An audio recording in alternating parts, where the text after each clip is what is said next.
भाजपा सरकार जो है बुलडोज़र जो है मुसलमानों के दिमाग पे मार रही है, वो घरों और दुकानों पे नहीं मार रही है। हिंदुस्तान में जो मुसलमान रह रहे हैं उनको इस कैटेगरी में ला देना कि वो अपने दिमाग से पुरसकून हो जाएं कि वो हिंदुस्तान में दूसरे दर्जे के शहरी हैं।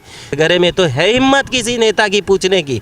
अमानतुल्लाह साहब को ये सवाल है हिम्मत करने की कि ये जब दिल्ली सरकार का जो है इंक्रोचमेंट ड्राइव था तो इसको जो आम आदमी पार्टी के संजय सिंह टीवी पे बैठ के चिल्ला के गलत बयानी कर रहे हैं।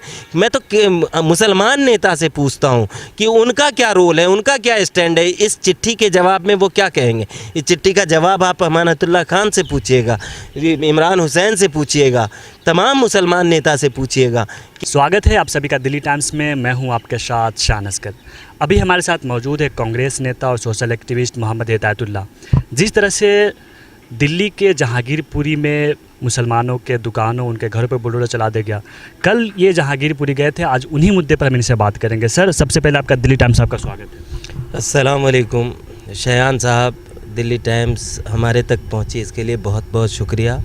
तमाम सुनने वाले को और आप तमाम लोगों को रमज़ान की बहुत मुबारकबाद। पहला सवाल आपसे ये है कि आप कल जहांगीरपुरी गए थे, आपने वहाँ क्या ऑब्जर्व किया, आपने वहाँ क्या देखा?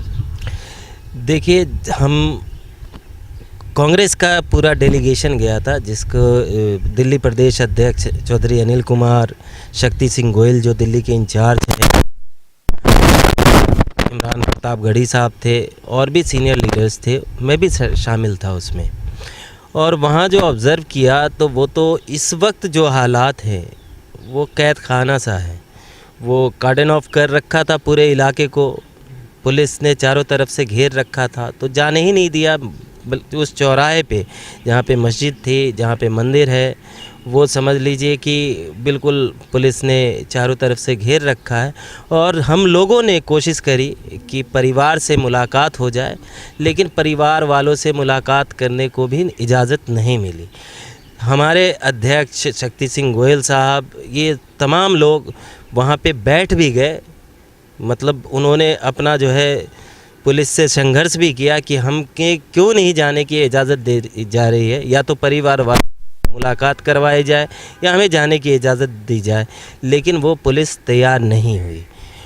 इत्तफाक का ये देख लीजिए कि उस वक्त ज़ोहर का हम लोग को संघर्ष करते करते वक्त हो चला था ज़ोहर के नमाज का और अज़ान हो रही थी। तो मैंने पुलिस वाले से पूछा कि ये मस्जिद है, मुझे नमाज़ पढ़ने को इजाज़त दी जाए। तो कहा नहीं, आप कहीं और चले जाइए, नमाज यहाँ नहीं पढ़ सकते। तो मेरा एक मानना है कि आपने तो कुल मिला के किसी न किसी तरीके से सील कर दिया इलाके को कि मस्जिद में नमाज भी पढ़ने नहीं दिया जा रहा है, तो ये अच्छी बात नहीं है। और जो ये पूरा मामलात है मैं उसको अगर तफसील से आप इजाज़त देंगे तो मैं तफसील से बताऊंगा। ठीक है सर, मैं आपसे बात करूंगा, लेकिन आप ये बता रहे हैं कि आप लोग, आपका जो कल डेलीगेशन है वो कल गया, लेकिन सवाल यही खड़ा है कि जब बुलडोज़र चल रहा था उस समय आप लोग क्यों नहीं पहुंचे? जब सारा मामला ख़त्म हो गया तब पहुंच रहे? देखिए, बुलडोज़र जो चला वो 19 तारीख को चला, ठीक है, 19 को चला, 20 तारीख को, और हम लोग नहीं पहुँचे, मतलब कांग्रेस नहीं पहुँची, ऐसा कह देना गैर मुनासिब है। हर एक चीज़ का वो जगह होता है स्ट्रगल करने का। तो बुलडोज़र जब ये पता है कि भाजपा सरकार जो है बुलडोज़र जो है मुसलमानों के दिमाग पे मार रही है, वो घरों और दुकानों पे नहीं मार रही है। आपको क्या लगता है कि ये 2-4 दुकान और मकान तोड़ के जो है वो बहुत खुश हो रहे हैं? नहीं, उनका मेहनत सिर्फ ये है कि हिंदुस्तान में जो मुसलमान रह रहे हैं उनको इस कैटेगरी में ला देना कि वो अपने दिमाग से पुरसकून हो जाएं कि वो हिंदुस्तान में दूसरे दर्जे के शहरी हैं। तो उस मामलात को वहाँ पे बुलडोज़र के सामने अगर कोई कांग्रेस का नेता खड़ा हो जाता तो क्या आप समझते हैं कि वो उसका समाधान हो जाता? नहीं होता, उस वक्त नहीं होता।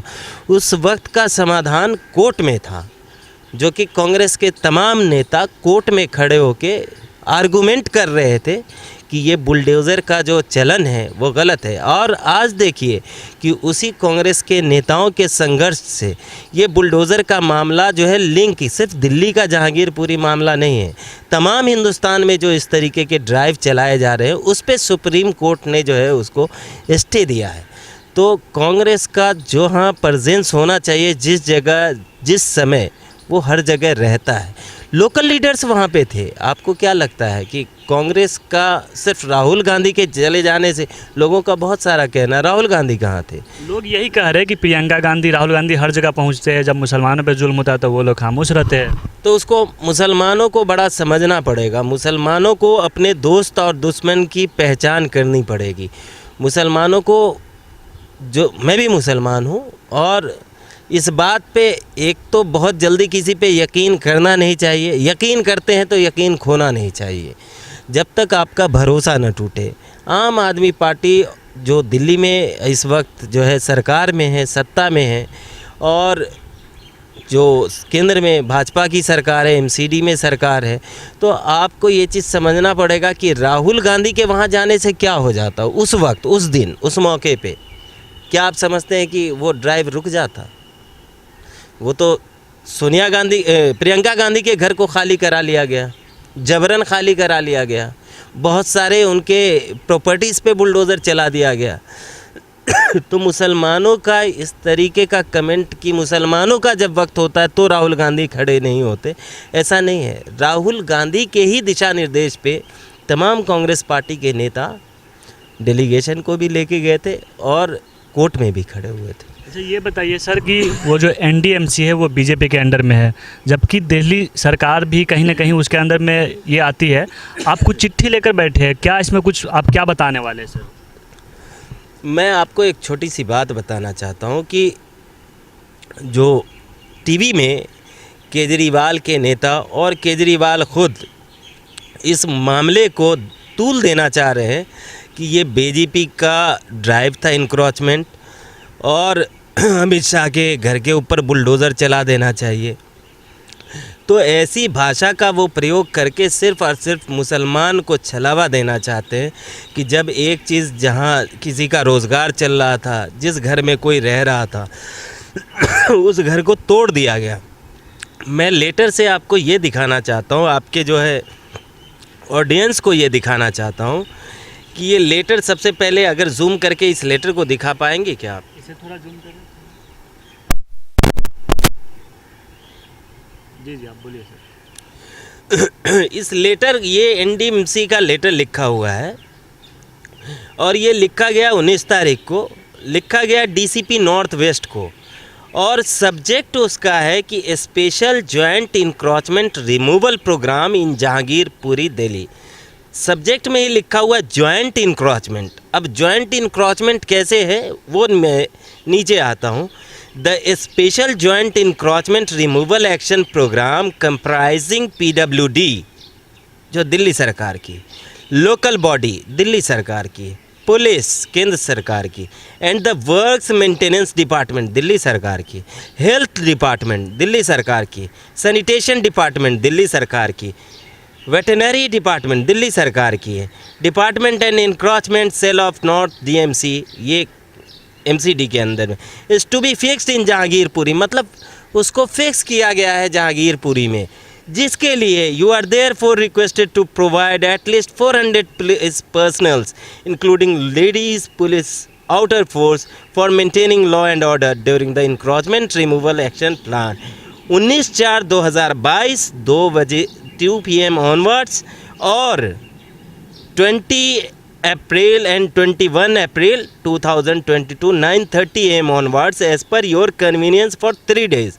इसमें मांगा तो यहाँ पे 2 ही दिन के लिए, 19 या 20 और 21, ठीक है, लेकिन यहाँ पे 3 दिन लिख दिया है। जल्दी जल्दी में लेटर लिखा गया होगा तो उस पर गौर नहीं किया गया हो। इसमें देखेंगे आप इस लेटर से, जो लेटर पूरे मीडिया में और हर जगह हर मोबाइल पे घूम रहा है, उससे साफ जाहिर है कि ये एमसीडी और दिल्ली सरकार का जॉइंट इंक्रोचमेंट ड्राइव था। तो ये बात तो जग जाहिर हो गई कि ये कह देना कि भाजपा ने अकेले कराया, नहीं, मुसलमान को दूसरे दर्जे का शहरी दिल्ली में खासकर बनाने की कोशिश जो पहले भी नॉर्थ ईस्ट दंगा हुआ था और अभी जो जहांगीरपुरी दंगा हुआ है उसमें बराबरी की साझेदारी है, हिस्सेदारी है, भागीदारी है दिल्ली सरकार की, केजरीवाल की और उनके नेताओं की कि वो दिल्ली में मुसलमान अपने आप को दूसरे दर्जे का शहरी समझें। लेकिन सर सवाल यही हो रहा है कि केजरीवाल को मुसलमानों का तो वोट चाहिए, उनके जितने भी मुस्लिम विधायक हैं वो एक बार भी वहाँ जहांगीरपुरी में नहीं गए। क्या लगता है वजह इनके पीछे कि वो दोनों बीजेपी और आम आदमी पार्टी दोनों मिलकर ये इंक्रोचमेंट में शामिल है?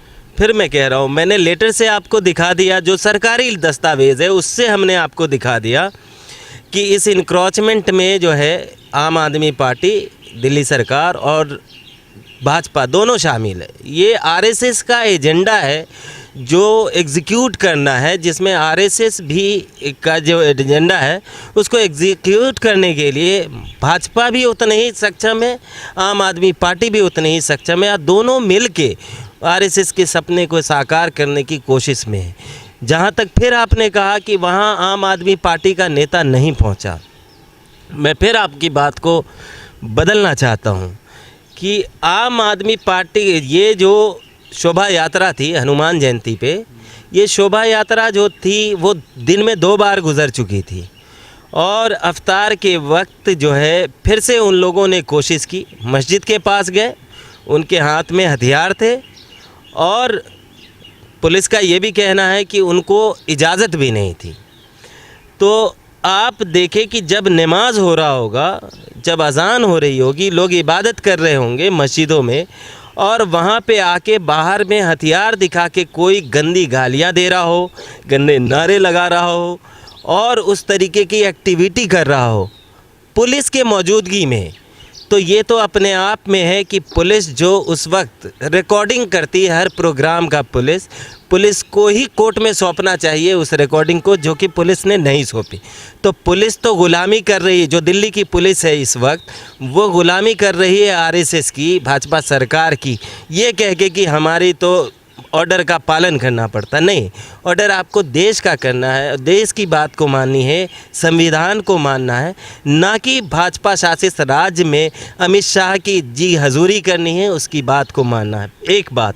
दूसरी बात, उस घटना को जो सबसे पहले मोड़ दिया हिंदू मुसलमान का और मुसलमानों को कटघरे में खड़ा कर दिया वो केजरीवाल थे। केजरीवाल का ट्वीट आया कि शोभा यात्रा पे पत्थरबाजी निंदनीय है, तो उन्होंने एक समुदाय को सीधा सीधा कटघरे में खड़ा कर दिया और शोभा यात्रा पे पथराव की घटना को उन्होंने, जैसे कोविड के टाइम में मस्जिद को बदनाम किया, जमात को बदनाम किया, मौलाना साद को बदनाम किया, वैसे ही उन्होंने अभी रोल अदा किया, मुसलमानों को कटघरे में खड़ा कर दिया और पूरे के पूरे दिल्ली के लोग ये समझ बैठे कि शांतिपूर्ण शोभा यात्रा जा रही थी जिस पे मुसलमानों ने पथराव कर दिया और ये बड़ा ही गलत है। किसी को भी, मुझे भी अगर पता चलेगा कि कोई यात्रा किसी भी धर्म की हो और उस पर जानबूझ के ज़बरदस्ती कोई पथराव कर देगा तो मैं भी मुसलमान होते हुए ये गुरेज करूँगा कि नहीं करना चाहिए। लेकिन हमें असलियत का पता लगा ज़रूर लेना चाहिए कोई स्टेटमेंट देने से पहले। तो केजरीवाल ने उस चीज़ को कम्युनलाइज़ कर दिया, मुसलमान को जुर्म साबित कर दिया कि वो मुसलमानों ने पत्थरबाजी करी थी, जबकि हकीकत ये नहीं थी। हकीकत ये थी कि ये उल्टे सीधे जो है नारे का इस्तेमाल कर रहे थे, गालियाँ दे रहे थे, मस्जिद में घुसने की कोशिश कर रहे थे जैसा पूरे मुल्क में कर रहे हैं वो। इस तरीके की चीज़ें थी जो रिटेलिएशन था, जो उसके बाद का रिएक्शन था। वो तो जाहिर है कि जब 10 बार आप चूटी काटेंगे तो कोई हर आदमी बचने को चाहता है। जी बताएं। उनका आरोप ये है कि देखिए ये हमारा देश है, क्या हम अपने देश में रैली भी नहीं निकाल सकते? बिल्कुल निकालिए, कौन मना कर रहा। मुसलमान तो शरबत पिलाते हैं, फूल बरसाते हैं, पूरे हिंदुस्तान में शोभा यात्रा निकली, पूरे हिंदुस्तान में रामनवमी जुलूस निकला, हर जगह मुसलमान जो है आप देखिएगा कि ये वहाँ पे हर जगह जाते हैं, उसको क्या कहते हैं जो पैदल चल के जाते हैं दूरों दूर, अमरनाथ यात्रा वगैरह में मुसलमान जो है हर जगह खिदमत करते हैं, पैर तक दबाते हैं। तो यहाँ का तो भाईचारा और मोहब्बत इतना है कि अपना देश क्या, मुसलमानों का अपना देश नहीं है, हिंदुओं का अपना देश नहीं है, शियाओं का नहीं है, क्रिश्चियन का नहीं, सबका अपना देश है और इसी देश में सारे लोग मिलजुल के रहते हैं। लेकिन अब इस देश के कुछ जो गंदी मानसिकता के लोग थे, अब इस सरकार में उन लोगों की ताकत बढ़ गई है, उन लोगों को हिम्मत मिल गई है। उनको पता है कि हम कुछ भी करेंगे तो कुछ नहीं होगा। उनको पता है कि हम चाहे सीधा सीधा जो है तलवारबाजी करें, कट्टे लहराएं, उनका कुछ नहीं होगा। अच्छा सर, ये बताइए, जिस तरह से पूरे देश भर में मुसलमानों के प्रति एक नफ़रत का माहौल बनाया जा रहा है, उनको टारगेट किया जा रहा है, तो अब मुसलमानों के पास क्या ऑप्शन है, वो क्या करें आगे? मैं एक चीज़ और बताऊंगा। एक तो केजरीवाल का बता दिया कि दिल्ली का जो इंक्रोचमेंट ड्राइव था वो बिल्कुल जो है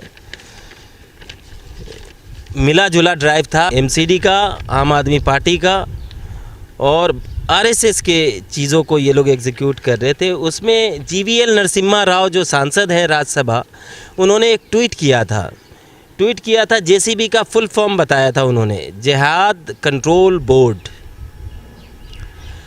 तो जब एक केंद्र में शासित देश के मतलब सत्ता पक्ष का एमपी अगर वो एक इंक्रोचमेंट ड्राइव भी कहते हैं कि सब लोगों का, सब समुदाय का, किसी गुप्ता जी का भी टूटा होगा, ये कह के उसके बाद वो फिर कहते हैं कि जेसीबी का फुल फॉर्म बताते हैं, तो ये सीधा सीधा मुसलमानों के मानसिकता पे चोट है और सिर्फ इस चीज़ की चोट है कि आप दूसरे दर्जे की शहरी बन के रहिए और कुछ नहीं। तो वही सवाल तो सर मैं आपसे कर रहा था कि क्या ऑप्शन है मुसलमानों के पास, क्या करें फिर? मुसलमानों के पास ऑप्शंस तो देखिए सोचने का वक्त है। एक तो मैं कहूँगा कि अपनी तालीम को बहुत मजबूत बनाएं, जिस चीज़ से हम पीछे हैं। आपका हर कोई छीन सकता है, सरकार छीन सकती है, बदमाश छीन सकता है, नहीं छीन सकता है तो आपका तालीम, आपके नॉलेज को कोई नहीं छीन सकता। तो ज़रूरत है इन मुसलमानों को एक तो अपने नेता चुनने में चयन करें कि आपको नेता कैसा चुनना चाहिए। मैं इस मामले में भी जब केजरीवाल ने ट्वीट किया तो मुसलमानों ने झोली भर के वोट दिया था केजरीवाल सरकार को। मुसलमान के नेता ओखला में अमानतुल्लाह खान साहब हैं, इन बेतहाशा वोटों से इन्होंने जीत पाई थी। लेकिन इन्होंने हमेशा सवाल उठाया, कोविड के टाइम से लेके अभी तक वो दिल्ली पुलिस पे सवाल उठाते हैं। किसी नेता की हिम्मत नहीं है कि केजरीवाल से ये सवाल पूछ ले कि आपने शोभा यात्रा पे पथराव करने वाले, मतलब शोभा यात्रा में जो थे उनको तो आपने क्लीन चिट दी, जो मुसलमानों को कटघरे में तो है हिम्मत किसी नेता की पूछने की? अमानतुल्लाह साहब को ये सवाल है हिम्मत करने की कि ये जब दिल्ली सरकार का जो है इंक्रोचमेंट ड्राइव था तो इसको जो आम आदमी पार्टी के संजय सिंह टीवी पे बैठ के चिल्ला के गलत बयानी कर रहे हैं।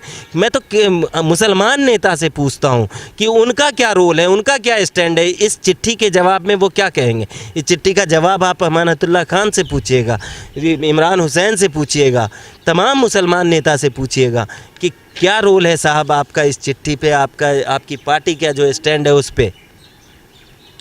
तो मुसलमानों को एक तो तालीम की तरफ बढ़ना चाहिए और चुनाव उस नेता का करें जो आपके लिए वक्त पे खड़ा हो। हमेशा होता है मुसलमानों में कि वकालत तो कोई और करता है, जब वो उसका फ़ीस देने का वक्त आता है तो फ़ीस किसी और को दे देते हैं। सेम एग्ज़ाम्पल मैं उत्तर प्रदेश का अभी बता रहा हूँ कि अखिलेश यादव या उनकी पार्टी पूरे उत्तर प्रदेश में 5 साल कहीं नज़र नहीं आई। पूरा बुलडोज़र चलता रहा, मुसलमानों पे मुकदमा होता रहा, मुसलमानों को मारा जाता रहा, एक शब्द नहीं बोला। हमेशा कांग्रेस खड़ी रही, चाहे दलित का मामला हो, चाहे मुसलमान का मामला हो, चाहे कोई भी मामला हो। लेकिन जब चयन करने का वक्त आया तब आरएसएस की ही मीडिया ने दिखा दिया कि बीजेपी को जो टक्कर दे रही है वो अखिलेश यादव दे रहे हैं। तो मुसलमान को कांग्रेस को सीन से गायब कर दिया। तो कांग्रेस कहीं जो है दिखा दिया कि कांग्रेस कहीं रेस में नहीं है। मुसलमानों ने जी तोड़ करके जो है अखिलेश यादव को वोट दिया। पूछेंगे मुसलमानों से कि क्यों वोट दिया अखिलेश यादव के पास, तो उनके पास जवाब यही आएगा, हमें लगा कि भाजपा को वही हरा रही। भाई साहब, कोई भी हरा रहा हो, चुनना उसको चाहिए जो आपके लिए खड़ा हो रहा हो। सर, आपसे आखिरी सवाल कि जो जहांगीरपुरी में जो भी पीड़ित लोग हैं उनके लिए आप और आपकी पार्टी क्या कर रही है? देखिए, एक तो पीड़ित परिवार जो है उनसे मिलने की कोशिश कर रहे हैं। सबसे पहले उनकी ज़रूरतों को समझना पड़ेगा। फ़िलहाल उनको जो है लीगल एड की ज़रूरत थी, लीगल एड कांग्रेस पार्टी दे रही है।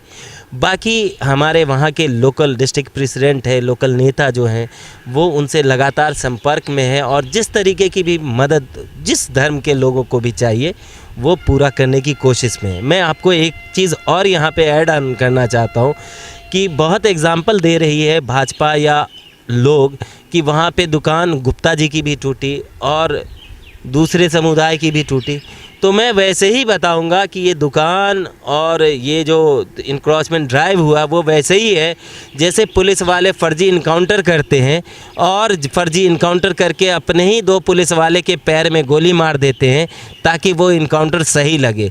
वैसे ही उन्होंने जो है 24 लोगों की गिरफ्तारी करी है, मुकदमा भी किया है आरएसएस वो यात्रा के आयोजकों पे।